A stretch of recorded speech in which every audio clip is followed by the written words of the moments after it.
I want the haunted fucking house. Show me the house. The family upstairs. What stairs? We haven't even gotten to the house yet.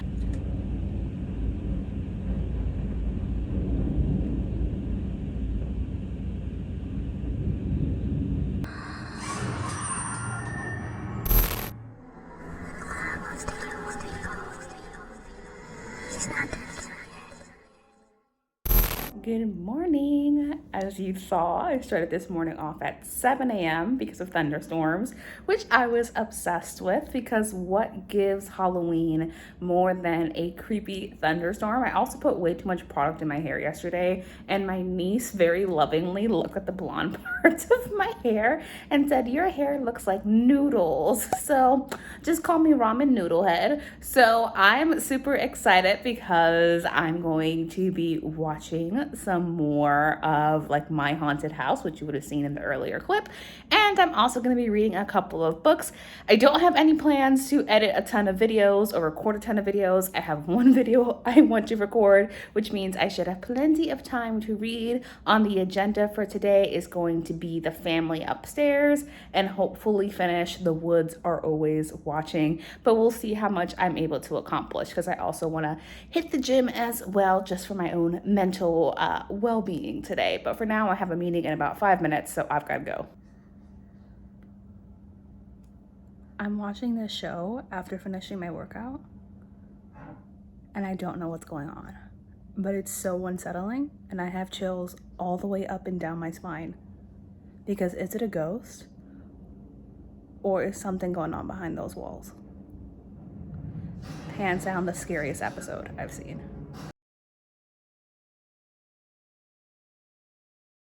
Macmillan Audio presents These Silent Woods, written by Kenny Cunningham Grant, read by Bronson Pinchot and Stephanie Willis. Like a bird that wanders from its nest is a man who wanders from his place. Proverbs, chapter 27, verse 8. I am larger, better than I thought. I did not know I held so much goodness. Walt Whitman, something wrong, I can feel it. A sting, pricking the skin and stitching inward. A dream, maybe. Memory. Both have brought me their share of grief. I force open my eyes, the slightest tinge of gray seeping through the curtains. Not yet day, but light enough that I can make out the silhouette of her, curled on the little bed beside mine, blanket tucked at her chin and wrapped tight around her small legs. So I finished the first 4 or 5 chapters of These Silent Woods. I'm really loving the narration of it. It reminds me of Project Hail Mary, just in the narrator's voice. So I'm excited to see where the story goes. I will tell you, it's definitely creeping me out. So we're following a father and his young daughter who live in these mountains because the father is trying to get away from something in his past. They live a very survivalist kind of life. I'm enjoying it. I can tell it's gonna get super violent, and all I can tell you right now is Scotland gives me the fucking creeps like nobody's business, but I don't know where this story is going. But it's a pretty short audiobook. I think I have about 3.5 hours left, so my plan is to later on play The Sims and listen to that audiobook while I'm doing that. For now, I'm on reading sprints with Gavin, Kayla, and a bunch of other people, and I'm going to be trying to finish These Silent Woods.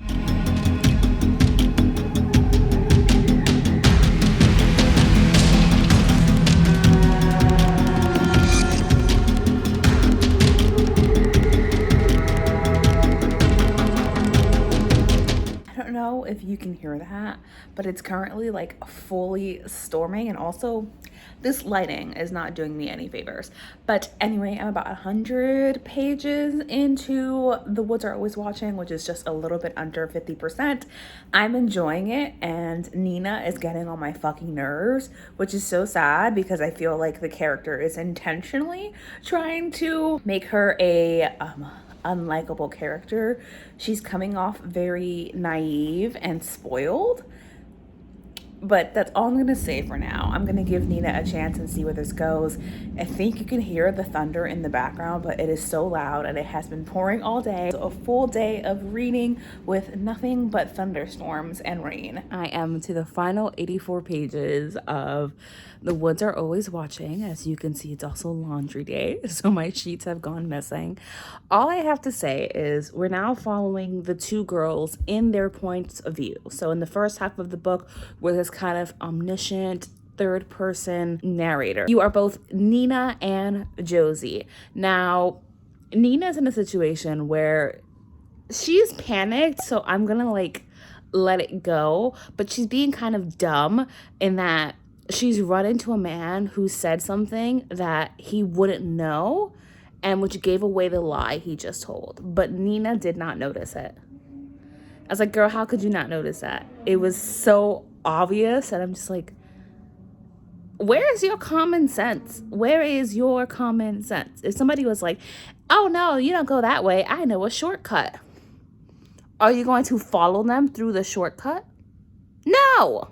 Okay, so it's voiceover me. Yes, my computer sounds like an airplane because I have my editing software open, but I just wanted to record my live reactions to reading this because when I tell you this book was not afraid to get violent and gory and disgusting, I mean, you can see it written all over my face.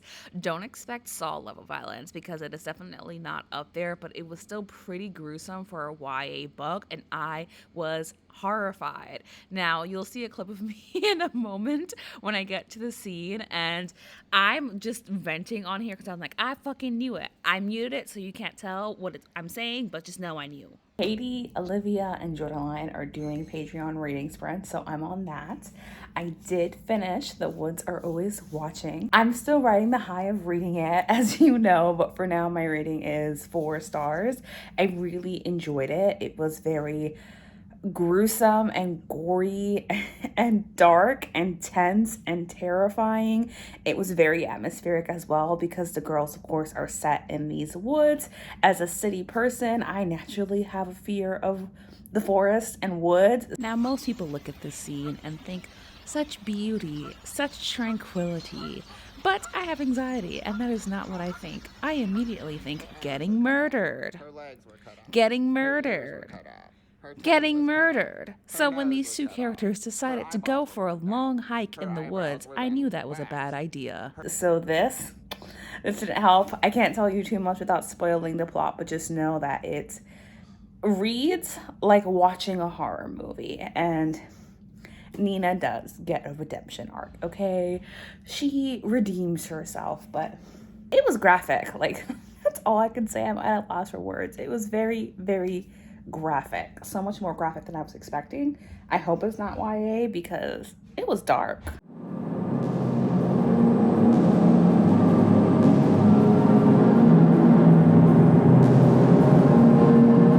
The fat man was going to lose his groceries the moment he got the door open. He wasn't any kind of fat, but grotesquely fat. His head had been shaved to a glossy polish, and there were 2 plump folds of skin where his neck met the base of his skull. Okay, I'm home from the gym now. I had a really great workout that I'll be feeling tomorrow, which is fantastic because that's what I look for in my workouts. But as you saw, I did decide to listen to and finish Black Phone by Joe Hill during the second half of my workouts. I did finish it on the treadmill. So this book is about this 13-year-old who finds himself locked in someone's basement where several other children have been murdered. There is a creepy man who quite honestly is a fucking pedophile who plans to kill him, and he's locked in the basement with this black phone that has some kind of supernatural element to it. It's a short story that's actually part of a larger short story collection by Joe Hill. It's just called The Black Phone, but this is the one story within that book. I actually really enjoyed it. It did not go places that I really didn't want it to go. A big content warning for me is children being harmed in horror novels. There, of course, is psychological harm because of the situation that he finds himself in, but there is no graphic depiction of violence to the child within this short story. I was gonna say short and sweet. It wasn't sweet. It was short, and I was happy with how the story ended. So that's all of my thoughts on it. It was literally only a 40-minute audiobook. So for now, I have to edit a Sims video, although I'll tell you, I am feeling fatigued from all of the horror novels. And also, as you could tell, it's a fucking heat wave here in New York. It's literally gonna be 90 to 100 degrees for the rest of the week, but I have to go record a video. I'm feeling pretty tired of horror, so I might switch to the more gothic genre and read The Family Upstairs here because that's more gothic horror, and maybe that'll give me a little bit of a break from the scary horror. Although I'm so happy to say I've been having a great Summerween. Like, all of the books I've read, I've enjoyed. I haven't given a book anything less than a 3 star so far.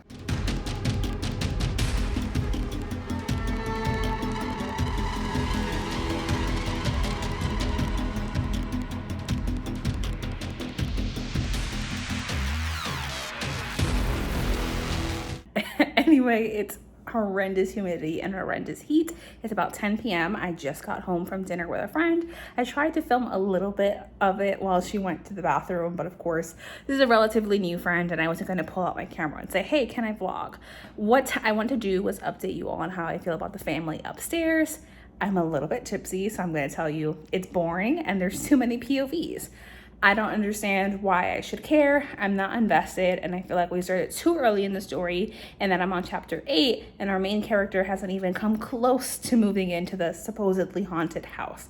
So I'm not going to read any more for tonight. That's going to wrap up Summerween day 4 and 5 for me, and I'll pick up with the family upstairs tomorrow. So for now, I'll cue it to outro me, who hopefully is not sweating to death, but very well maybe because it is a heat wave here in New York. All right, y'all, it's outro me who is sober and here to tell you all about the books that I read and give you my final thoughts on it.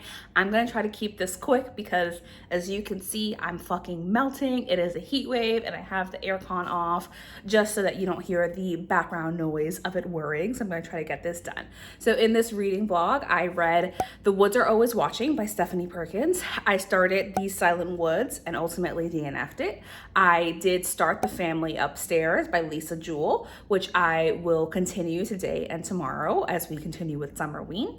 And I read The Black Phone by Joe Hill. This is a short story out of his larger short story collections by the same name. So let me tell you about my thoughts on The Woods Are Always Watching. So I read this on a very stormy day, which was Monday. It was full of thunderstorms. I ended up really enjoying it. So in this book, we're following two characters. We're following Josie and Nina, two students in North Carolina in Asheville who have just graduated high school. They are best friends, and because Nina is moving away to California for college, they decide to go on a camping trip together. Kind of a rite of passage in their town, but they never participated. So they said, hey, let's do this for our final trip together before Nina moves away. Tensions quickly begin to rise because the girls have some resentment towards each other, and that bubbles up because of course it's their final trip together. And they're also very isolated in these very creepy woods in North Carolina. Now the girls actually stumble into a nightmare of their own while they are in the woods, and it is a story about how they deal with that situation and ultimately what happens to them when they are on this hiking trip as hiking newbies. Now I did end up really enjoying this. I was surprised to learn that it was classed as YA because I think the only thing that's YA about it is our main characters are teenagers. They are 18 years old, but otherwise it is so much more gruesome and dark and gory than I thought it was going to be. I don't want to spoil anything for you, but just know that this book gets very violent. Not very quickly, we build up to it because in the first half of the book, we're this kind of omniscient third person where we're following both girls and we know both of their thoughts. And in the second half of this book, we are in their individual POVs, still third person, but in their POVs following their own individual thoughts as they navigate this very tense situation. Lots of content warnings for this, so look it up, but it is very gory, very dark, very fast paced. Like it's a pretty short book. I really had a good time reading it just because it gave me the vibes that I was looking for, which was isolated, woods setting, very high tension, very high stakes, and it did not shy away from being violent. So I did end up giving that a 4-star just because of course it's cheesy in its own way, which I think is just part of it being somewhat of like a slasher in that it didn't take itself too seriously some of the time, and some of the ending was just like, okay. But for me, that was the fun of reading this kind of book. At that point, I was pretty much done with reading. I wanted an audiobook to listen to while I went about my day doing some other things, so I decided to pick up These Silent Woods. Now I picked that up on Scribd and I started listening to the audiobook. I will tell you it was very good. I love the narrator for the audiobook. It was a very tense story from the start. You feel locked in to the main character's thoughts and point of view, so much so that it just felt like you were in his head, like you were that character in that situation trying to figure out what was going on.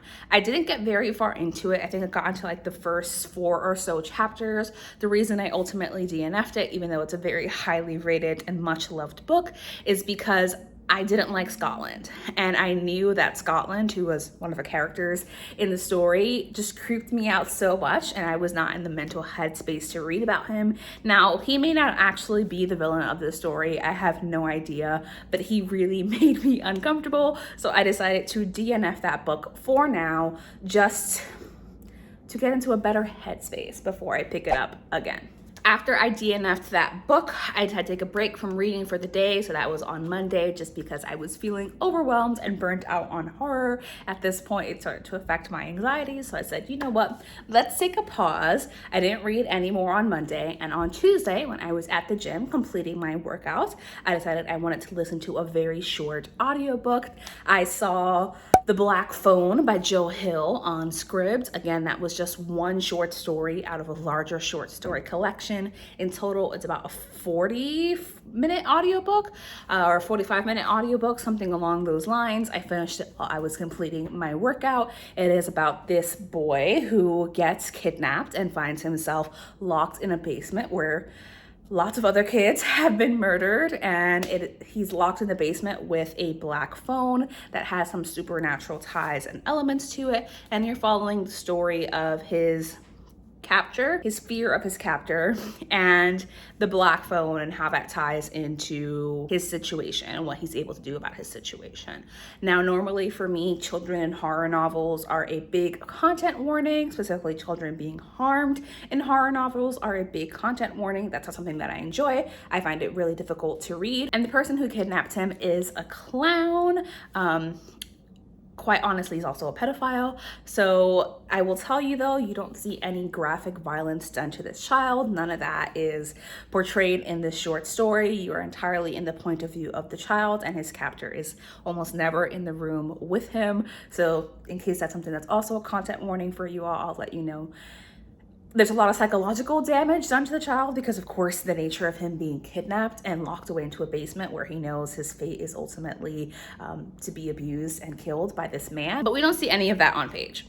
And I'm struggling here because I don't want to spoil anything for you, but I'll just let you know we're following the little boy and we're following his situation and what he does about it. There are no graphic depictions of violence or any sexual assault that happens in the story. You do not see any of that. So I did end up really enjoying that story. It was creepy. It was disturbing. I really felt a lot of sympathy for the child and felt so bad. And I was happy with where the story ended up going in the end. And what I will say is that it also starts off very, very fat phobic, which I did not like. I inserted a clip in the vlog with me like at the gym in a very bad angle walking in the treadmill. I just wanted you to see my facial expressions so you could know like how this character, this clown who obviously is the villain and is disgusting in his own ways, was very fat phobic in the descriptions of him, because the way we came to know that he was disgusting is that the narrator was telling you that he was grotesquely fat and disgustingly fat. And I did not approve, because there are other ways to show that this is a gross man, a grotesque man, and associating that with fatness was problematic. So anyway, let me tell you about the next book that I ended up picking up. And after finishing that story, this was also Tuesday, I decided that I wanted to pick up The Family Upstairs because it was a book that I was really looking forward to, and it is very gothic in its nature. So The Family Upstairs by Lisa Jewell follows our main character, Libby. Libby is in London at the moment, and she receives a letter from a solicitor telling her about her birth family and that she is the sole inheritor to a beautiful mansion in Chelsea in London.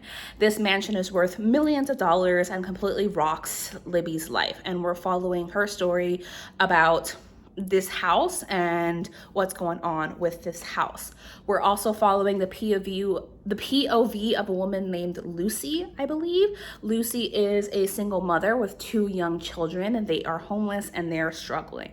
That's all I know right now. There are intersections, and of course a connection between these characters is the house. I'm sure that there are other connections in there. I only got to chapter 8, so I'm gonna finish this in the next vlog, as I mentioned, but I will tell you by chapter 8, I was pretty bored because we're still not in the house. We're following this point of view in the past as well, and I'm just like, Can we get to the story? Because why do I care? I want the haunted fucking house. Show me the house. The family upstairs. What stairs? We haven't even gotten to the house yet. So I'm this far in, so I will let you know and you'll see my final thoughts in the next vlog. That's everything that I read for this reading vlog. I hope that you have enjoyed these days of Summerween. At this point, I don't even know what days of Summerween they are, but it is Wednesday, so we still have today, tomorrow, and Friday remaining in Summerween. There have been lots of like Summerween style reading sprints, which I've really enjoyed and have helped me get through the rest of my reading list. There's still a few books that I want to get to, including Hidden Pictures,